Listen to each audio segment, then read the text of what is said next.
Bismillahirrahmanirrahim. Alhamdulillahi hamdan katsiran tayyiban mubarakan fih kama yuhibbu rabbuna wa yardah. Wa ashhadu an la ilaha illallah wahdahu la syarika lah. Wa ashhadu anna Muhammadan abduhu wa rasuluh sallallahu alaihi wa ala alihi wa sahbihi wa sallama tasliman katsira amma ba'd. Fa ma'asyiral ikhwah rahimani wa rahimakumullah. Insyaallah taala pada kesempatan di sore hari ini kita akan melanjutkan kembali kajian kita dari pembacaan kitab Hadhihi Da'watuna wa Aqidatuna, karya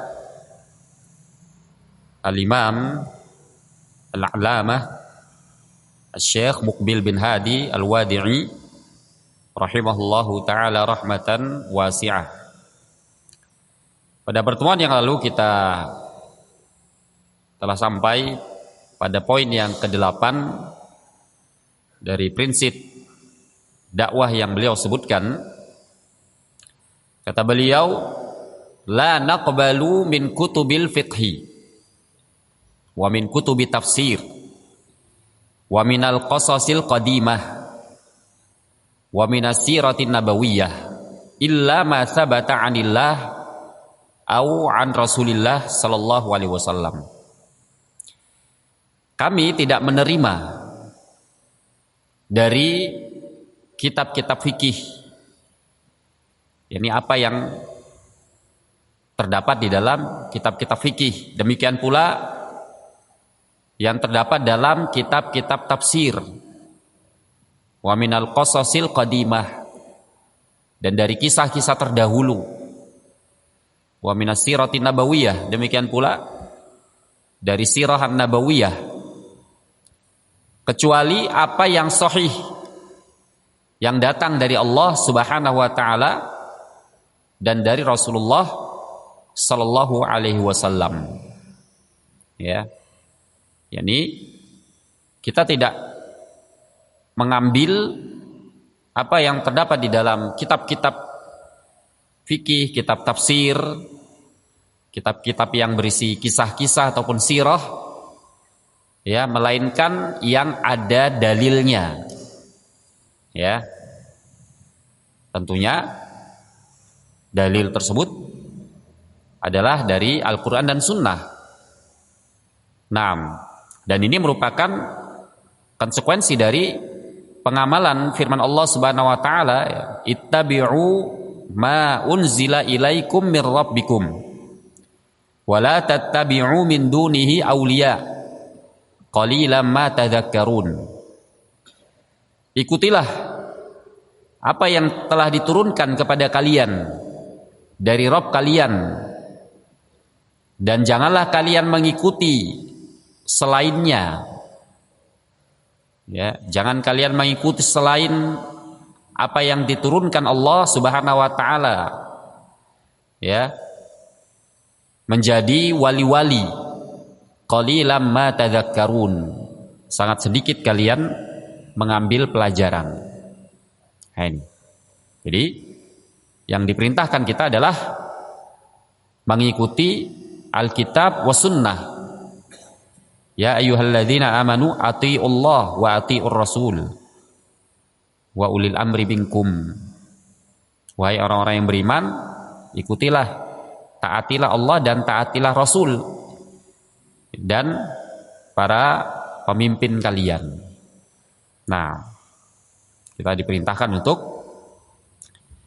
berpegang dengan Al-Quran dan Sunnah, ya. Dan ini pula yang dibimbing oleh para ulama-ulama kita terdahulu, para a'immah, ya, baik itu dari para a'immatul madzahibil arba'ah, dari imam-imam madhab yang 4 yang masyhur, mereka semua ya tidak ada satupun yang menyeru pengikutnya untuk taklid kepada madhab mereka. Ya, tidak ada Al-Imam Abu Hanifah rahimahullah ya mengajak pengikutnya untuk taklid. Demikian pula Imam Malik rahimahullah, tidak ada beliau ya menyeru pengikutnya untuk mengikuti seluruh ucapan dan pendapat beliau. Demikian pula Al-Imam Syafi'i, Al-Imam Ahmad bin Hanbal ya, dan seluruh para a'immah. Naam. Dan pada pertemuan sebelumnya telah kita nukilkan ya beberapa ucapan para imam madhab tersebut yang dinukil dari kitab Sifat Salat Nabi karya Al-Imam Al-Albani rahimahullah. Ya, diantaranya ucapan Al-Imam Abu Hanifah rahimahullahu ta'ala. Kata beliau, haramun ala man lam ya'rif dalili an yufti bi kalami.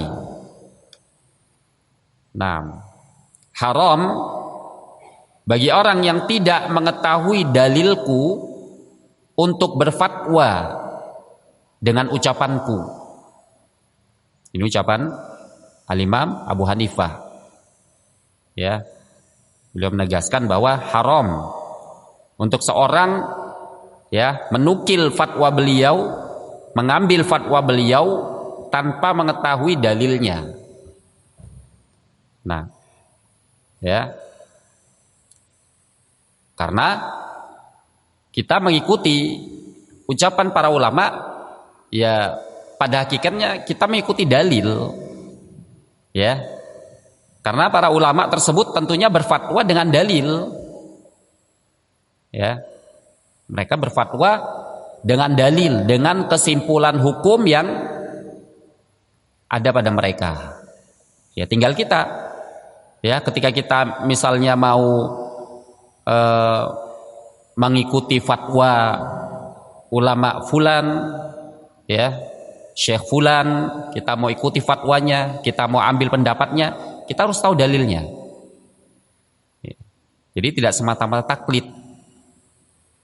Nah, kemudian dinukilkan pula dari beliau, dari Al-Imam Abu Hanifah rahimahullah, beliau mengatakan fa innana bashar naqulul qaulal yaum wa narji'u anhu ghadan. Ya. Sesungguhnya kami ini manusia. Kami mengucapkan suatu pendapat pada hari ini, ya, dan besoknya bisa jadi kami merujuk. Kami berpendapat dengan satu pendapat hari ini, ya, bisa jadi besok rujuk, bisa jadi berubah. Dan ini bukan perkara aib, ya. Ketika seorang berubah pendapat, ini bukan aib, ya. Justru ini menunjukkan seorang itu selalu ataupun senantiasa mencari kebenaran, ya, dan menunjukkan dia terus membahas, dia terus belajar. Nah, dan ini bukan perkara yang tercela. Bahkan Al-Imam Syafi'i rahimahullah, beliau masyhur dengan pendapat beliau, ada qaulul qadim, ada qaulul jadid. Ada ucapan pendapat beliau yang terdahulu, ada pendapat beliau yang baru. Ini Al-Imam Asy-Syafi'i, dan itu dikumpulkan oleh para ulama. Ya. Pendapat-pendapat lama Imam Syafi'i, pendapat-pendapat baru dari Al-Imam Asy-Syafi'i dikumpulkan oleh murid-murid beliau. Ya, untuk menjadi acuan dalam mazhab Asy-Syafi'i. Nah, kemudian dinukilkan pula dari beliau Al-Imam Abu Hanifah rahimahullah, idza qultu qawlan yukhalifu kitaballahi ta'ala wa khabar Rasul sallallahu alaihi wasallam fatruku qauli. Apabila ucapanku, ya, atau apabila aku mengucapkan suatu ucapan, suatu pendapat yang menyelisihi kitabullah dan khabar Rasul sallallahu alaihi wasallam, maka tinggalkan ucapanku. Ya, tinggalkan ucapanku. Nah, hal-hal yang seperti ini, ya, sebenarnya nggak disampaikan oleh para ulama pun, seorang mukmin tentunya harus paham gitu ya. Nah, harusnya secara fitrah dia paham. Nah, ya, sampai-sampai Al-Imam Asy-Syaukani, ya, beliau ketika menukil ucapan-ucapan para ulama ini yang menegaskan untuk kita berpegang dengan dalil, bukan berpegang dengan ucapan mereka ataupun taklid dengan ucapan mereka, ya, sampai-sampai Al-Imam Syaukani berkomentar hal-hal yang seperti ini, ya, menunjukkan banyaknya para muqallidun di zaman para a'immah tersebut, ya, menunjukkan banyaknya orang-orang yang taklid, ya, di zaman hidupnya para imam-imam tersebut. Makanya sampai terucap ucapan-ucapan seperti ini kan, ya, karena melihat fenomena yang terjadi di tengah-tengah umat. Nah, kemudian Al-Imam Malik rahimahullahu taala, ya, Imam Darul Hijrah rahimahullah, ya, dinukil dari ucapan beliau, ya, diantaranya beliau mengatakan innama ana bashar ukhti wa usib fanzuru fi ra'yi fa kullu ma wafaqal kitab wa sunnah fakhudhu wa kullu ma lam yuwafiq al kitab wa sunnah fatruku. Kata beliau, aku ini hanya manusia, bisa salah dan bisa benar, ya, maka lihatlah kepada pendapatku. Maka setiap yang mencocoki Alkitab dan Sunnah, ambil. Setiap pendapatku yang mencocoki Alkitab dan Sunnah, ambil. Wa kullu ma lam yuwafiq Alkitab wa Sunnah fatruku. Adapun yang tidak mencocoki Alkitab dan Sunnah, maka tinggalkan.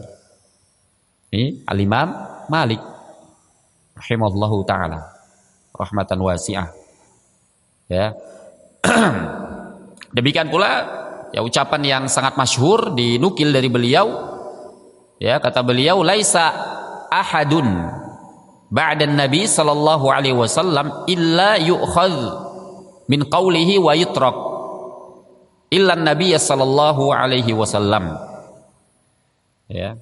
Tidak ada seorang pun setelah Nabi sallallahu alaihi wasallam kecuali ucapannya bisa diambil dan bisa ditinggalkan, kecuali Nabi sallallahu alaihi wasallam, ya. Dalam riwayat yang lain beliau mengatakan kullu qaulin yu'khadh wa yurad illa sahib hadzal qabr. Setiap ucapan itu bisa diambil dan bisa dibantah kecuali penghuni kuburan ini, yaitu Nabi sallallahu alaihi wasallam, karena beliau tinggal di Madinah dekat dengan kuburan Nabi sallallahu alaihi wasallam, ya. Makanya Al-Imam Malik kenal dengan Imam Darul Hijrah karena beliau Imam Ahlul Madinah, ya. Nah, kemudian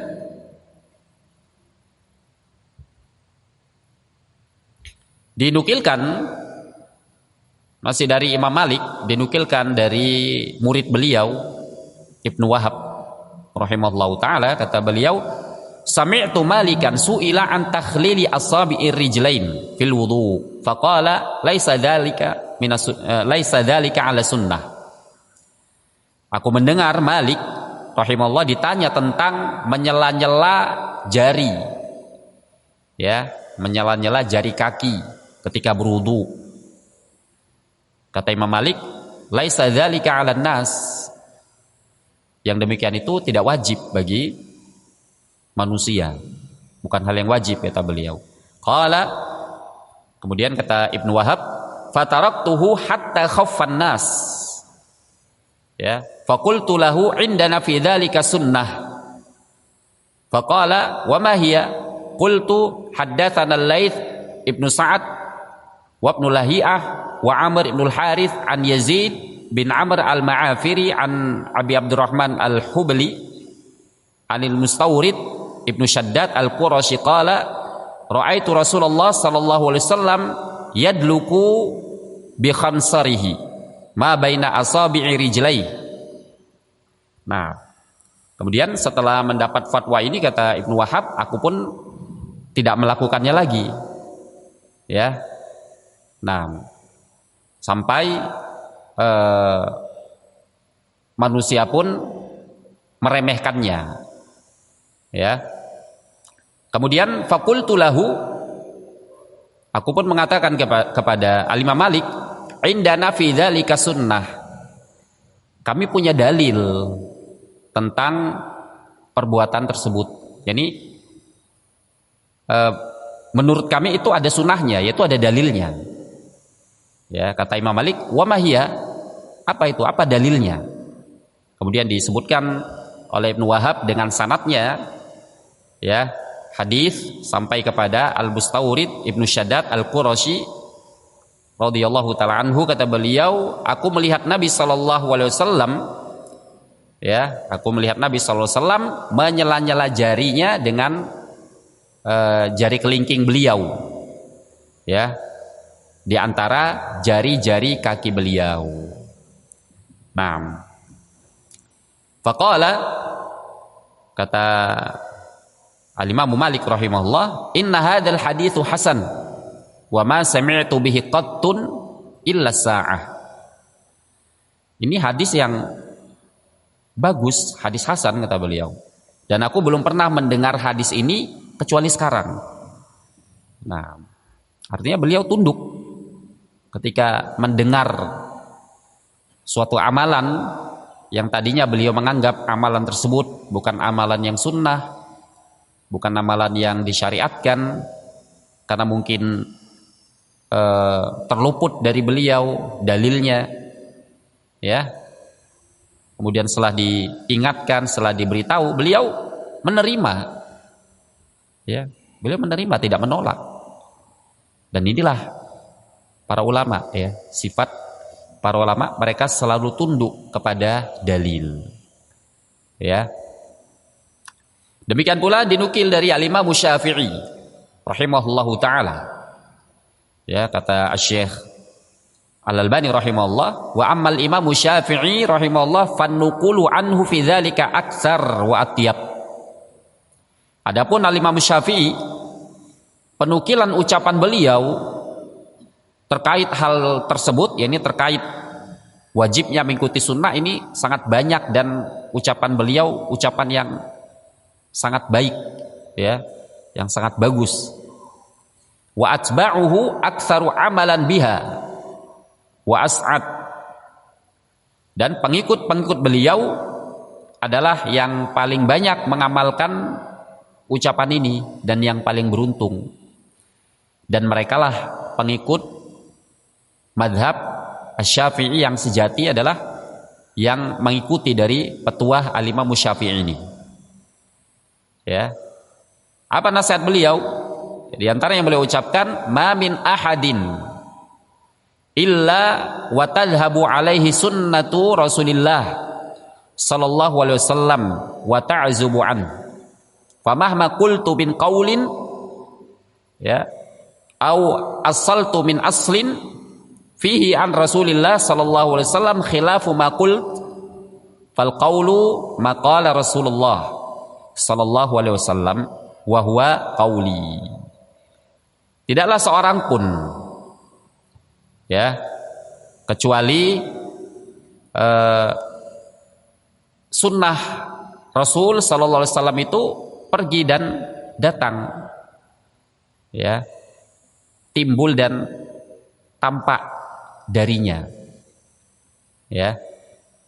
Nah, artinya tidak semua orang, ya, mengetahui seluruh sunnah Nabi Shallallahu Alaihi Wasallam. Ada yang dia mengetahuinya, ada yang dia tidak mengetahuinya.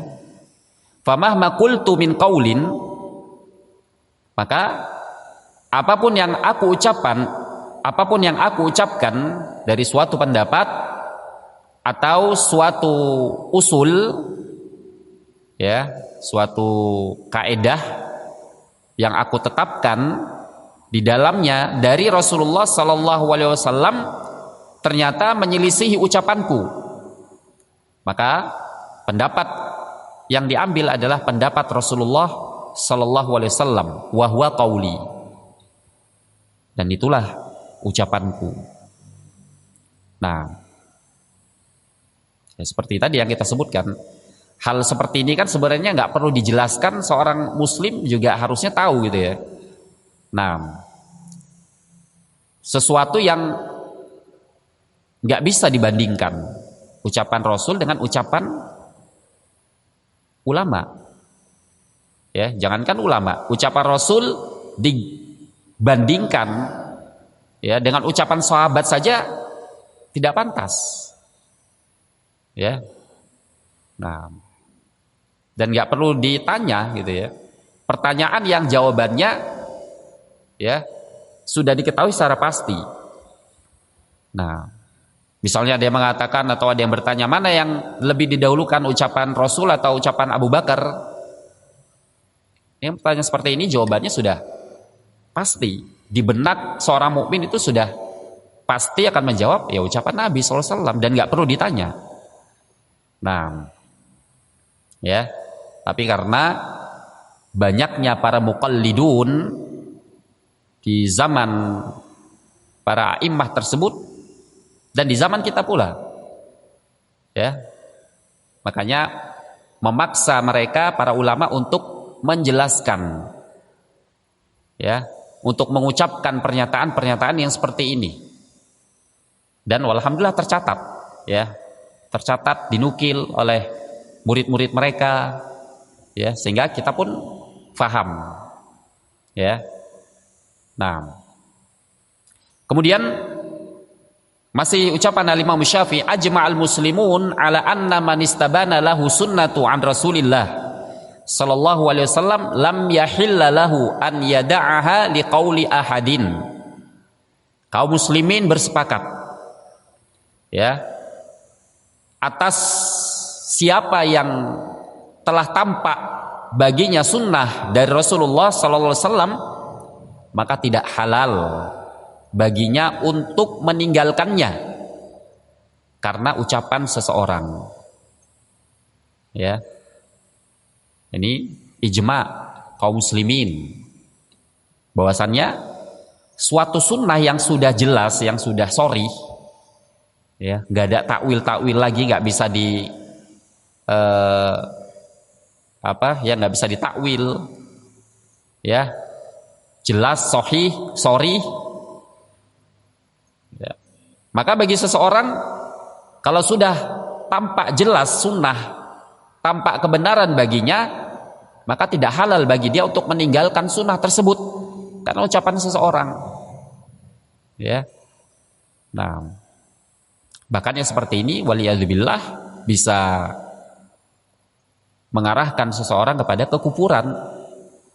Nah, ketika dia lebih mengedepankan ucapan manusia selain ucapan Nabi Shallallahu Alaihi Wasallam, ya, sudah jelas, hadisnya jelas, sahih, ya, maknanya juga sahih, maknanya juga jelas, ya, tidak bisa ditakwil lagi.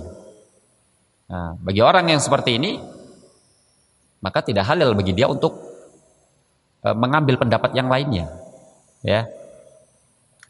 Nah, demikian pula masih ucapan Imam Syafi'i, kata beliau, idza wajadtum fi kitabi khilafa sunnati Rasulillah sallallahu alaihi wasallam faqulu bi sunnati Rasulillah sallallahu alaihi wasallam, wada'u ma qult.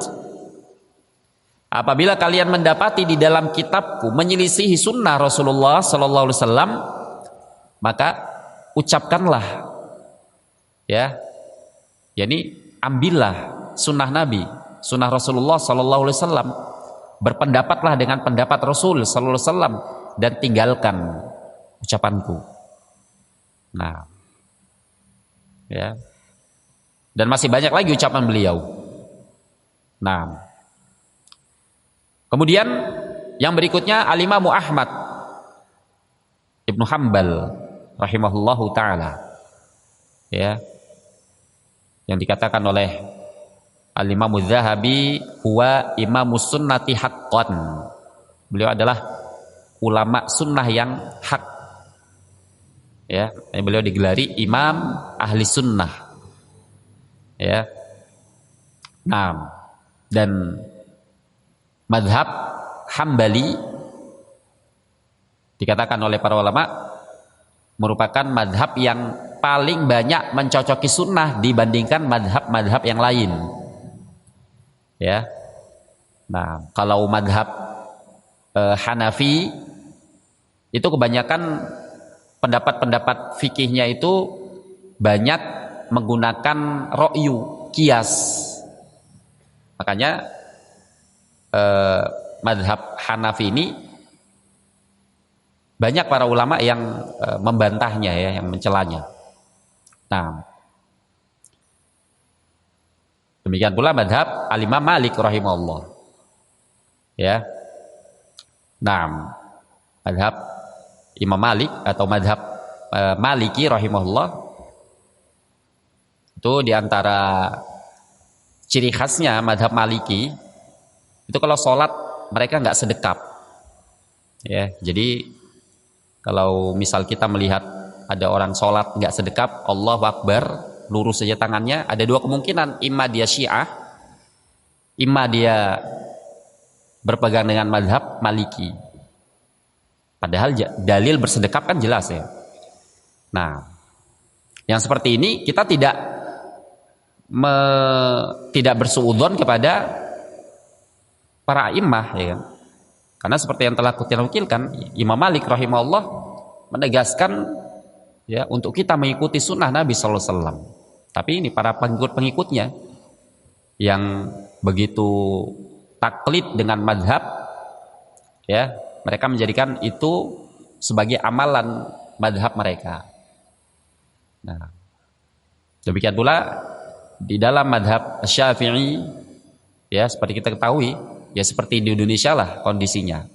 Orang-orang yang menisbatkan diri mengaku sebagai madhab Syafi'i, bagaimana kondisinya, ya, rata-rata berpemahaman sufi, ya.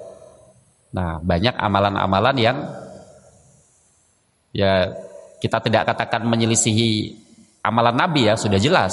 Bahkan amalan-amalan yang menyelisihi madhab Syafi'i. Nah, ini Al-Imam Ahmad termasuk atau madhab Hambali termasuk madhab yang paling banyak mencocoki sunnah, ya. Nah, ya, walaupun tentunya tidak ada satupun madhab yang semua ajaran madhabnya itu benar, gitu, ya. Nah, makanya kita nggak boleh taklid terikat dengan madhab, ini nggak boleh, ya. Menisbatkan diri kepada madhab ini boleh, ya. Nah, kita menisbatkan diri kita sebagai madhab apa, misalnya madhab Syafi'i, boleh, ya. Nah, karena apa? Karena mungkin kita belajar kitab-kitab Imam Syafi'i, boleh. Bukan semata-mata menisbatkan saja, ya. Nah, penisbatannya yaitu tadi karena karena jenjang menuntut ilmunya.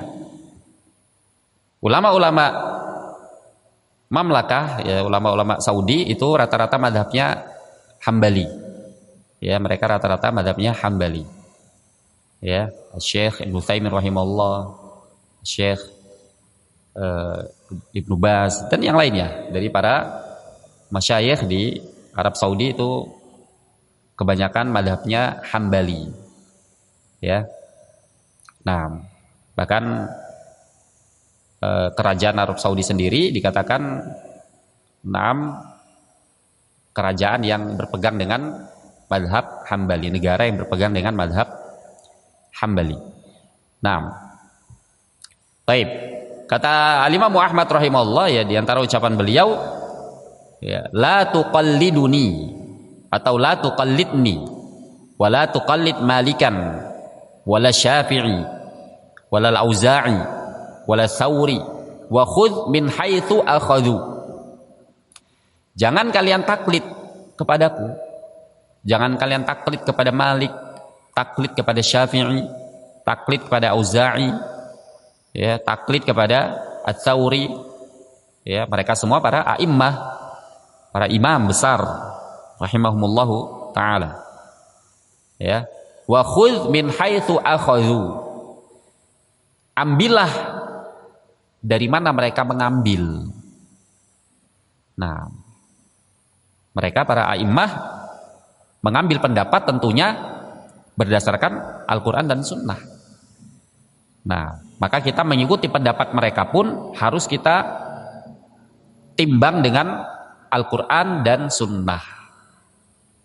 Nah, wa qala marratan, pada kesempatan yang lainnya beliau mengatakan al-ittiba an yattabi'ar rajulu ma jaa'a 'anin nabi sallallahu alaihi wasallam wa an ashabihi thumma huwa min ba'di tabi'in mukhayyar. Seorang dikatakan ittiba apabila seseorang mengikuti apa yang datang dari Nabi sallallahu alaihi wasallam dan dari para sahabat. Itu dikatakan ittiba, ya. Adapun setelah tabi'in itu mukhayyar. Itu ada pilihan bagi kita, ya. Nah, artinya apa? Hujah yang absolut, ya kan? Hujah yang absolut yang nggak bisa diganggu gugat adalah ucapan Nabi Sallallahu Alaihi Wasallam, ya. Ini nggak bisa diganggu gugat. Nah, yang kedua ucapan para sahabat. Kalau ucapan para sahabat tentunya dilihat, ya. Para ulama menyebutkan kalau para sahabat bersepakat tentang sesuatu pendapat, maka kita nggak boleh menyelisihinya, ya, karena menyelisihi sesuatu yang para sahabat itu mereka mujma'un alaih atau mujmi'un alaih, mereka ijma', ya, di atasnya. Kalau kita menyelisihinya berarti kita menyelisihi kaum mukminin yang disebutkan oleh Allah Subhanahu wa taala, ya, wa may yushaqiqir rasul mim ba'di ma tabayyana lahul huda wa yattabi' ghaira sabilil mu'minin nuwallihi ma tawalla wa nuslihi jahannam. Barang siapa yang menentang ar-rasul setelah jelas baginya petunjuk, ya, dan mengikuti selain jalan kaum mukminin. Para ulama menafsirkan jalan kaum mukminin yang dimaksud adalah jalan para sahabat. Nah, ya, barang siapa yang menyelisihinya, nuwallihi ma tawalla, akan kami palingkan kemana dia mau berpaling, wa nuslihi jahannam, dan tempat kembalinya adalah neraka jahannam. Nah, artinya kalau ucapan sahabat, ya, itu ala ra'si wal ain, kita katakan ala ra'si wal ain, ya, kita junjung tinggi ucapan para sahabat, ya. Nah, demikian pula masih dari ucapan Al-Imam Ahmad rahimahullah, kata beliau, ra'yul Auza'i wa ra'yul Malik wa ra'yu Abi Hanifah kulluhu ra'yun wa huwa indi sawa wa innamal hujjatu fil athar. Pendapat Al-Auza'i, pendapat Malik, pendapat Abu Hanifah, semuanya adalah pendapat, ya. Di sisiku semuanya sama, kata Imam Ahmad. Ini Imam Ahmad yang mengatakan, ya. Kalau kita tentunya nggak pantas mengucapkan ucapan ini ya, karena ini Imam Ahmad ya. Kata Imam Ahmad, semuanya pendapat sama. Wa innamal hujjatu fil asar. Hujjah itu hanyalah pada asar, yaitu pada hadis Nabi SAW, ucapan para sahabat itu hujjah ya. Nah, taib, dan banyak lagi tentunya ya ucapan-ucapan dari para a'immatul madzahib maupun para imam-imam yang lainnya ya, yang membimbing umat untuk berpegang dengan Alkitab was sunnah, dengan dalil, dan memperingatkan dari taklid.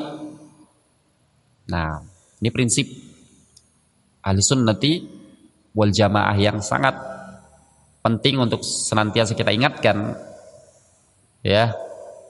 Nah, demikian pula ucapan beliau, ucapan Asy-Syaikh Muqbil rahimahullah, walaysa ma'nahu annana nanbudhuha. Nah, ini bukan maknanya kita membuang kitab-kitab para ulama tersebut, bukan maknanya kita nggak butuh ya, bahkan kita sangat-sangat butuh kepada kitab-kitab para ulama tersebut, karena itu ilmu. Dari situlah kita bisa dikatakan kenal sunnah ya, dari situ ya, meneguk mata air sunnah ya, kita dari kitab-kitab tersebut ya. Nah, jadi kita tidak merasa cukup dari kitab-kitab para ulama tersebut untuk jadi rujukan kita ya. Nah, bal nastafid min istinbatati ulama'il fuqaha wa ghairihim. Bahkan kita mengambil faedah dari istimbatat ya, pengambilan hukum dari para ulama-ulama fikih kita dan yang selain mereka. Kita ambil, kita belajar usul fikih dari mereka, kita tahu bagaimana cara berdalil juga dari mereka ya. Walakin la naqbal al-hukma illa bidalilin sahih.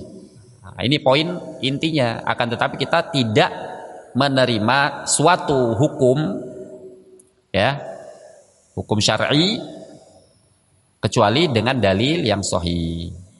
Ini penting ya. Nah, dan ini pula yang merupakan bentuk pengamalan dari firman Allah Subhanahu wa taala, fa in tanaza'tum fi syai' farudduhu ilallahi war rasul.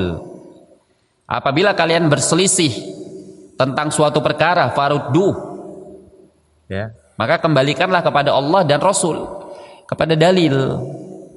Karena kalau kita pegangannya adalah aqwalul ulama, ulama juga kan banyak khilaf ya, dalam masalah sholat, dalam masalah ya banyak hukum-hukum syar'i, hukum-hukum fikih, banyak khilaf para ulama ya. Nah khilaf-khilaf para ulama ini ya, yang menjadi apa, faslul qaul, yang menjadi ucapan pemutusnya adalah ya dalil ya. Nggak bisa kita mengatakan oh yang benar ini pendapat ini ya, oh yang benar amalannya seperti ini, itu ucapan Syekh Fulan, Syekh Alan, dalilnya mana ya. Nah,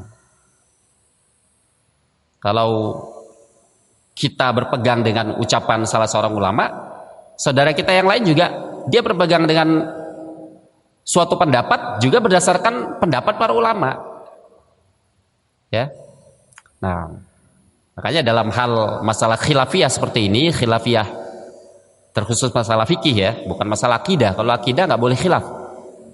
Khilaf masalah fikih ya, masing-masing harus tasamuh, harus berlapang dada. Nggak boleh memaksakan suatu pendapat. Kita harus memaksa saudara kita harus pendapatnya seperti ini, nggak boleh ya. Yang nggak mengikuti pendapat ini dicela. Nah ya, dengan celaan-celaan yang tidak pantas, tidak boleh. Masing-masing saling tasamuh. Nah, ya. Ya banyak masalah-masalah khilafiyah, salah sholat, ya kan? Nah, ada yang setelah ruku, ada yang tangannya lurus, ada yang tangannya bersedekap. Masalah khilaf. Tidak boleh saling mencela. Ya.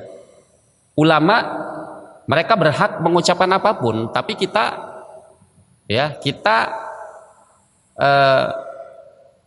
tidak mesti pantas mengucapkan apa yang diucapkan oleh para ulama atau seorang ulama. Ya. Contoh misalnya Asy-Syaikh Al-Albani rahimahullah mengatakan pendapat yang mengatakan setelah ruku bersedekap itu adalah bid'ah, kata beliau. Nah, kita apakah kita berhak mengatakan seperti itu? Ya tidak. Karena itu pendapat ulama. Ya, dan banyak para ulama yang berpendapat dengan pendapat tersebut. Ya, bersedekap setelah ruku. Ya tinggal kita mana yang menurut kita setelah kita pelajari, oh ternyata ini dalilnya lebih kuat, ini lebih tenang kita mengamalkannya. Ya sudah, kita mengambil pendapat itu. Ya. Masalah sholat tarawih misalnya. Ya. Ada yang berpendapat ya, yang sunnah adalah 11 rakaat, lebih dari itu bid'ah. Itu pendapat ulama. Ada para ulama yang membolehkan, banyak para ulama yang membolehkan ya untuk menambah rakaat lebih dari 11 rakaat, lebih dari 11 rakaat. Nah, ya masing-masing tinggal dipelajari ya, disimak penjelasan para ulama yang berpendapat dengan pendapat tersebut, disimak baik-baik. Ya, kalau itu yang menenangkan, ya itu yang diamalkan. Ya, nah, jadi tidak pantas untuk saling memaksakan pendapat. Ya, nah, apalagi saling mencela. Nah, apalagi masalah-masalah yang sifatnya ibadah sunnah ya. Nah, seperti sholat tarawih. Nah, ini kan ibadah sunnah. Nah, ya, yang tidak boleh seorang berpecah. Nah, karena masalah khilafiyah dalam perkara ini. Baik. Demikian pula ucapan Al-Imam Ahmad rahimahullah, ucapan beliau yang terakhir beliau ucapkan, ajibtu liman arafal hadits wasihhatahu thumma yadhhabu ila qauli Sufyan. Kata beliau, aku heran dengan ucapan seorang yang mengetahui hadis dan kesohihannya, kemudian dia lebih memilih ucapan Sufyan, lebih memilih ucapan Sufyan Ats-Tsauri. Ya, Sufyan Ats-Tsauri rahimahullah imam besar. Nah, ya, yang disepakati ala jalalatihi, disepakati kemuliaannya. Nah, nggak boleh kita bertaklid kepada seorang pun di kalangan para a'immah. Nah, yang kita ikuti adalah dalil. Kalau di sana terjadi khilaf bainal ulama, ya tinggal kita pelajari. Kita pelajari dalil-dalilnya. Ya, apa yang menurut kita menenangkan itu yang diamalkan. Nah, tapi ada satu kondisi yang para ulama membolehkan seseorang untuk taklid, terkhusus mereka-mereka yang tidak bisa, ya kita katakan awam lah ya. Nah, tidak bisa memahami dalil, kan tidak semua orang bisa ini ya, bisa memahami dalil kan. Nah, maka dalam kondisi seperti ini boleh untuk taklid kepada salah seorang ulama yang dia menganggap ulama tersebut memang mumpuni di bidang itu. Ya seperti dalam bidang hadis misalnya ya. Nah, kita nggak tahu seluk-beluk ilmu hadis, kita nggak pernah belajar ilmu hadis, ya kan? Nah, sehingga kita tidak tahu kaidah-kaidah ya, untuk membedakan mana hadis yang sahih, kriterianya seperti apa, hadis yang dhaif, kriterianya seperti apa. Ya, kita tahu ada Syekh Al-Albani, contoh ini. Oh, Syekh Al-Albani dikatakan beliau muhadditsul asr, ahli hadisnya abad ini. Ya, kita merasa thiqah dengan beliau, kita percaya dengan beliau. Nah, dalam kondisi seperti ini, kata Syekh Mukbil sendiri mengatakan boleh untuk taklid kepada Syekh Nasir, kata beliau. Adapun orang yang sudah paham ilmu, ya dia belajar, tahu kaidah-kaidah hadis, ya nggak boleh taklid. Ya, nggak boleh taklid, harus dia lihat dulu. Misalnya Syekh Albani mengatakan hadis ini sahih, ya dilihat. Kalau ternyata ada perawi yang dhaif di situ, ya kita tidak bertaklid kepada beliau. Nah, kemudian kita masuk pada poin yang berikutnya. Qala rahimahullah, la naktubu fi kitabina, atau la naktubu fi kitabatina, wala nulqi fi durusina, wala nakhtub illa bi Qur'an au hadits salihin lil hujjiyah. Kita tidak menulis, ya, kami tidak menulis kitab-kitab kami, dan kami pula tidak menyampaikan pelajaran-pelajaran kami, dan tidaklah kami berkhutbah melainkan dengan Al-Quran atau hadis, ya, melainkan dengan Al-Quran atau hadis salihun lil hujjiyah. Nah, Al-Quran dan hadis yang soleh lil hujjiyah, yang memang bisa dijadikan hujjah, ya. Nah, dalam berhujjah itu ada dua kaidah yang harus terpenuhi. Yang pertama adalah sihatud dalil, dalilnya harus sahih. Nah, ini mutlak ini.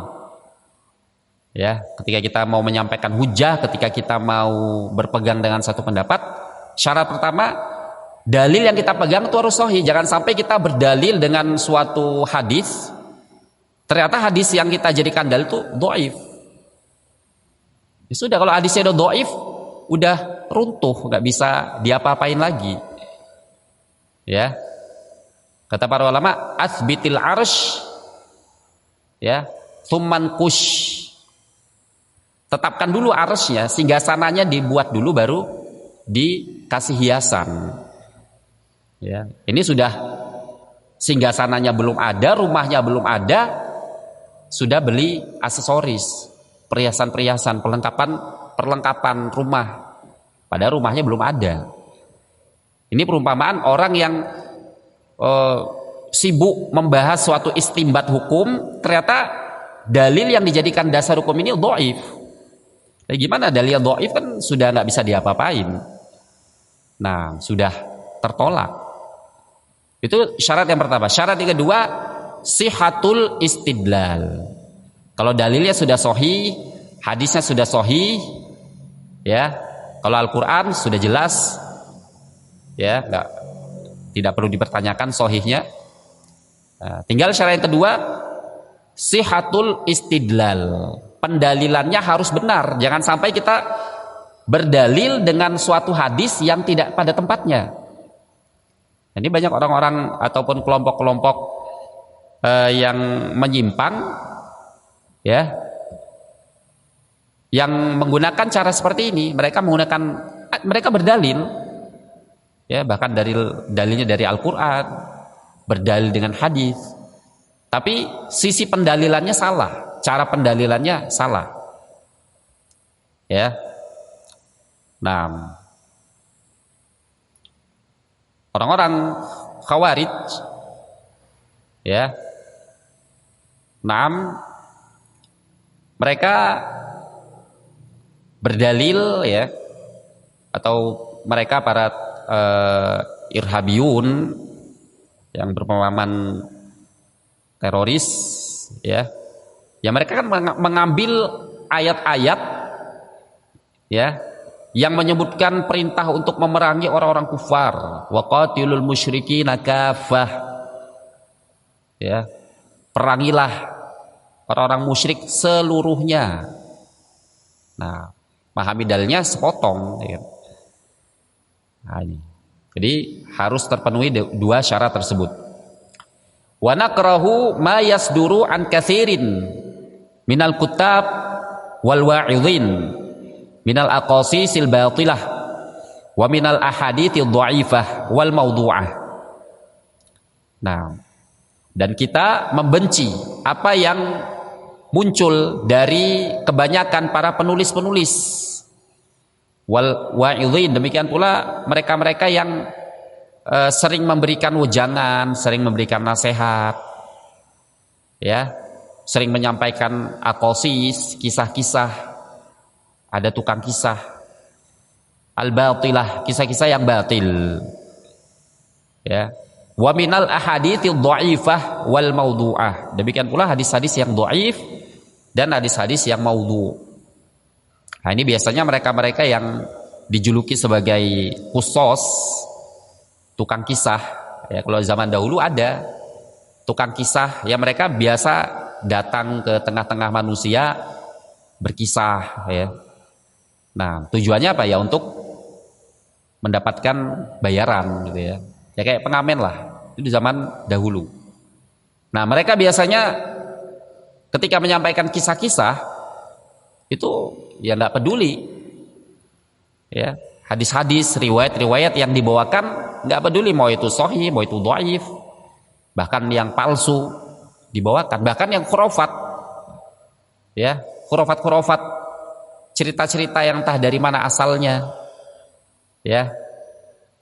Nah, kalau kita tukang dongeng ini, ya, dongeng-dongeng, kan nggak tahu dari mana asalnya, ya, dongeng maling kundang, ada anak yang durhaka kemudian dikutuk jadi batu, ya, ada dongeng sang kuryang, ya, dan dongeng-dongeng yang lainnya. Ini kan kisah-kisah seperti ini banyak dipercaya di sebagian masyarakat, padahal nggak ada sanadnya, gitu, ya. Namanya dongeng. Nah, mereka para qussos, ya, sering berkisah, ya, sering menyampaikan kisah-kisah, ya, tidak peduli riwayat yang mereka bawakan sahih atau dhaif, yang penting menarik, yang penting bisa menggugah hati pendengarnya, bisa bikin menangis, bisa bikin tertawa dan seterusnya. Nah, ini seperti ini haram, tidak diperbolehkan, ya, apalagi kalau itu dinisbatkan kepada Nabi sallallahu alaihi wasallam. Nah, kata Nabi SAW, man kadzdzaba alayya muta'ammidan falyatabawwa maq'adahu minan nar. Barang siapa yang berdusta atasku secara sengaja, maka hendaknya dia mempersiapkan tempat duduknya dari neraka. Nah, hati-hati dalam berkisah, ya. Nah, menyampaikan nasihat juga seperti itu. Nah, ya, jangan sampai, ini biasanya mereka-mereka kaum yang suka pindah dari masjid ke masjid, ya. Nah, biasanya mereka menyampaikan kisah-kisah dari buku rujukan mereka, ya, Fadailul A'mal atau Fadilah Amal, yang isinya, ya, terdapat hadis-hadis maudhu, bahkan kisah-kisah khurafat. Nah, nggak peduli mereka, yang penting disampaikan, yang penting bisa menggugah hati manusia, bisa membuat manusia sadar, ingat kepada Allah, kembali kepada agama. Nah, ini, ya, ini cara yang tidak bisa dibenarkan, ya, dakwah dengan metode seperti ini, seperti jamaah tabligh. Baik. Kemudian poin yang berikutnya, kata beliau, la nukaffiru musliman bidzambin illa syirku billah au tarkus shalah. Kita tidak mengkafirkan kaum muslimin karena suatu dosa kecuali syirik kepada Allah, atau meninggalkan salat, atau murtad. A'adanallahu wa iyyakum min dzalik. Nah, ini prinsip dakwah Ahlussunnah yang berikutnya, tidak mudah mengkafirkan kaum muslimin karena perbuatan dosa. Dan ini juga sekaligus membantah tuduhan-tuduhan mereka, kelompok-kelompok yang anti terhadap dakwatus sunnah, yang mereka juluki sebagai dakwah wahabiyah, yang dikatakan pengikut-pengikut wahabi itu suka mengkafirkan, dikit-dikit kafir, dikit-dikit kafir. Padahal Ahlussunnah Salafiyun itu sangat-sangat berhati-hati dalam hal pengkafiran, ya. Nah, tidak boleh kita mengkafirkan seseorang semata-mata karena dosa, kecuali syirik, atau karena meninggalkan sholat. Dan ini terdapat khilaf ya terkait tarkus sholah, ya. Nah, terkhusus seorang yang meninggalkan sholat disebabkan karena malas. Ini khilaf yang panjang ya. Nah, di sini Syekh Mukbil berpendapat meninggalkan sholat kafir, auriddah, atau karena murtad, ya, dengan sebab-sebab murtad yang disebutkan oleh para ulama, ya, baik dengan ucapan, dengan keyakinan, ataupun dengan perbuatan, ya. Nah, sana para ulama menyebutkan ya dalam ahkamur riddah sebab-sebab yang menjadikan seorang murtad karena perbuatan, misalnya sujud kepada patung, menyembelih untuk patung, ya, melempar mushaf. Ini murtad dengan perbuatan. Ada murtad dengan keyakinan, riddah bil i'tiqad, ya, seperti meyakini bahwasanya ada tandingan selain Allah. Ya, demikian pula meyakini bahwasanya khomer itu halal, babi halal. Ya, ini murtad. Semata-mata dia meyakini itu murtad, walaupun dia nggak makan babi misalnya, tapi yakin, oh babi halal, boleh. Kalau sudah dibersihkan, apalagi sekarang teknologi canggih, babi itu sudah bersih misalnya, halal, boleh. Nah, murtad kalau dia mengucapkan seperti ini. Riddah bisyak, ada murtad karena keraguan-raguan, ya, seperti orang meragukan kafirnya Yahudi, ya, meragukan kafirnya Nasrani. Jadi murtad yang seperti ini. Nah, ada murtad karena meninggalkan, ya, seperti tarkus sholah, meninggalkan sholat secara sengaja, ya. Nah, dan ini ada khilaf. Kalau meninggalkan sholat keseluruhan, nggak pernah sholat sama sekali, ini para ulama mengatakan kafir, ya. Nah, baik. Kemudian poin yang berikutnya ke-11, nu'minu bi annal Qur'an kalamullah ghairu makhluk. Kita meyakini bahwasanya Al-Qur'an adalah kalamullah dan bukan makhluk.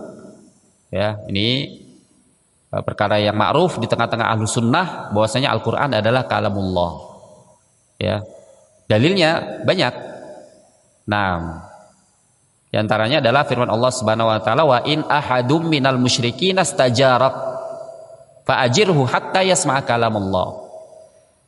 Apabila ada seorang musyrik yang meminta perlindungan kepadamu, maka lindungilah dia sampai dia mendengarkan kalamullah. Allah menyebutkan kalamullah, ya kan? Nah, dan kalamullah bukan makhluk. Nah, barang siapa yang meyakini kalamullah makhluk, maka dia kafir. Karena kalamullah merupakan sifat Allah. Ya, sifat Allah itu tidak terpisah dari zat Allah.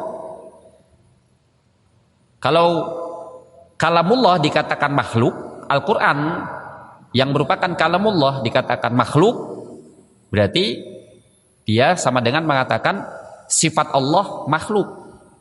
Kalau sifat Allah makhluk berarti zat Allah itu makhluk. Nah, dari sini para ulama mengkafirkan, ya, seorang yang mengatakan Al-Qur'an makhluk. Baik. Poin yang berikutnya kita baca ringkas saja ya. Nara wujubat ta'awuni ma'a ayyi muslimin fi haqqin fil haqq wa nabra'u ila Allah min ad-da'awatil jahiliyah. Nah, Kami memandang wajibnya ta'awun, saling tolong menolong bersama muslim siapapun dalam perkara al-haq, dan kita berlepas diri kepada Allah dari dakwah-dakwah jahiliyah, seruan-seruan jahiliyah. Nah, ini dalam bab ta'awun, ya, Allah Subhanahu wa taala perintahkan wa ta'awanu 'alal birri wat taqwa. Saling tolong menolonglah kalian dalam kebaikan dan ketakwaan. Wala ta'awanu 'alal itsmi wal 'udwan. Dan janganlah kalian saling tolong menolong dalam dosa dan permusuhan. Ta'awun kepada muslim siapapun. Boleh kita berta'awun selama dalam permasalahan kebaikan dan ketakwaan. Dan kita berlepas diri dari seruan-seruan jahiliyah, seruan-seruan kepada partai, seruan-seruan kepada kelompok, ya, seruan-seruan untuk berdemonstrasi. Ini seruan jahiliyah.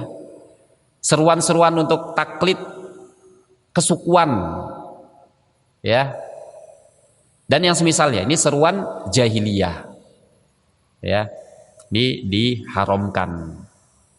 Nah, demikian pula yang berikutnya, la naral khuruja ala hukamil muslimin mahma kanu muslimin wala naron kilabat sababan lil islah balil ifsadul mujtama'.